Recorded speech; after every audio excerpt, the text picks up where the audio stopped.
माननीय स्टेजवरचे बसले सर्व मान्यवर, माझ्यासमोर बसले सर्व बंधू भगिनींनो, आज महाविकास आघाडीचा हा मेळावा आहे। या मेळाव्यामध्ये संपूर्ण ज्या सामाजिक संघटना आहेत, ज्या भारत जोडो अभियान या प्लॅटफॉर्ममध्ये एकत्र आहेत, त्याचं प्रतिनिधित्व करतो। भावांनो बहिणींनो, ज्या प्रकारचं एक अदृश्य शक्तीचं राजकारण आपण सगळ्या भारतामध्ये बघत आहोत, त्या अनैतिक राजकारणाचा सर्वात मोठा फटका आपल्याला महाराष्ट्रामध्ये बसलेला आहे। आज ही अदृश्य शक्ती ज्याप्रमाणे काम करते, ज्याप्रमाणे एक महाराष्ट्राची जी अस्मिता आहे, त्या अस्मिताला ठेस पोहोचवण्याचं काम या अदृश्य शक्तीने केलं आहे। आज शेतकरी दिल्लीच्या बॉर्डरवर बसलेले आहेत, त्यांना आपल्या मॅक्झिमम सपोर्ट प्राइस म्हणजे जी बेस्ट प्राइस आहे पिकांची, ती मोदी सरकार देत नाही। आज बेरोजगार मोठ्या प्रमाणामध्ये वेगवेगळ्या ठिकाणी आंदोलन करत आहेत। सरकारी नोकऱ्यांचा अनुशेष प्रचंड प्रमाणात केंद्र सरकारमध्ये पण आहे, राज्य सरकारमध्ये पण आहे, परंतु हे सरकार ते भरायला तयार नाही आणि सर्वसामान्य समाजाला जातीच्या, वर्गाच्या, धर्माच्या नावामध्ये एक प्रकारचं भांडवण्याचं काम हे सरकार करत आहे।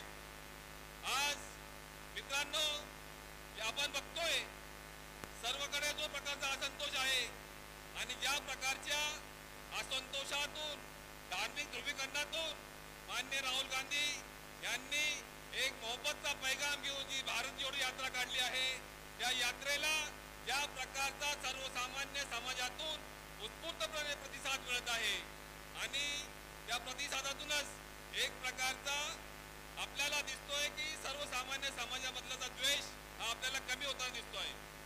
आज आपण भारतात कुठेही जा, आपण ज्या प्रकारे हे कारभार चालू आहे, त्या सर्वसामान्य लोकांमध्ये ज्या प्रकारचा असंतोष आहे, येणाऱ्या काळामध्ये आपल्याला त्याचं एकत्रितपणे त्यांना उत्तर देण्याची गरज आहे।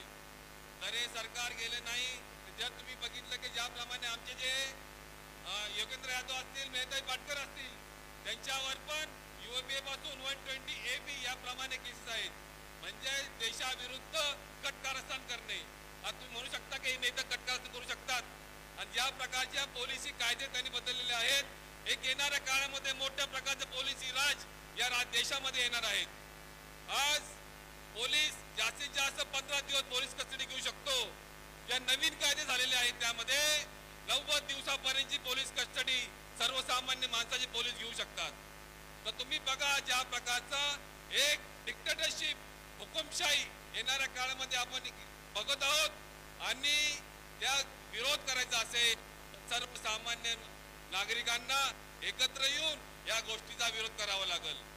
आज ज्या प्रकारचं छत्रपती शिवाजी महाराजांनी एक अस्मिता, महाराष्ट्राचा धर्म आपल्याला सांगून केलेला आहे, त्याच्या विरुद्ध सरकार काम करत आहे आणि येणाऱ्या काळामध्ये आपल्याला सर्वांना एकत्र येऊन या सर्व गोष्टीचा विरोध करावा लागेल आणि यांना राजकीय दृष्ट्या यांना बाहेर घालावं लागेल।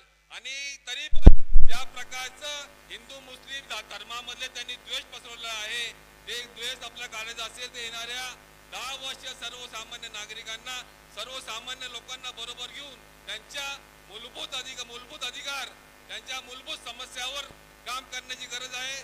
तर आपण जो द्वेष समाजामध्ये पसरला आहे, तो द्वेष येणाऱ्या काळामध्ये कमी करू आणि अशा प्रकारेच एक वज्रमूठ बांधून आपण सर्व एकत्र पुढे जाऊ। एवढं बोलतो, मैं तो संबोधतो। धन्यवाद। जय हिंद, जय महाराष्ट्र।